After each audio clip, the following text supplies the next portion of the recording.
Hello everyone. তো আজ আমি আমার এক আত্মীয়ের বাড়িতে যাচ্ছি মা শীতলার পুজো উপলক্ষে। আর যাওয়ার আগে আমি একটা মিষ্টি দোকানে ঢুকেছিলাম বেশ কিছু মিষ্টি কেনার জন্য।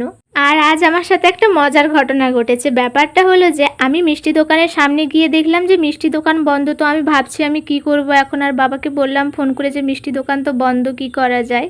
তার কিছুক্ষণ পরেই আমি ভালো করে দেখছি যে আমি জুতো দোকানের সামনে দাঁড়িয়ে আছি আর তার পাশেই মিষ্টি দোকান খোলা হয়ে রয়েছে।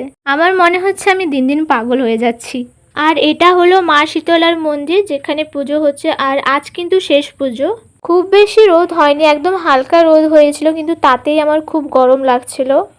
তারপরেই দুপুরে খেতে বসেছিলাম। আর এটা যেহেতু মা শীতলার পুজো চলছে তাই জন্য কিন্তু সবকিছুই নিরামিষ ছিল। তো দুপুরে খাওয়া দাওয়া করে বিশ্রাম নিয়ে আমি বিকেলে তাড়াতাড়ি বেরিয়ে পড়েছিলাম বাড়ি যাওয়ার জন্য, কারণ খুব মেঘ উঠেছিল আকাশে। আর এখন তো বর্ষাকাল, তাই সবসময় আকাশে কালো মেঘ থাকবেই।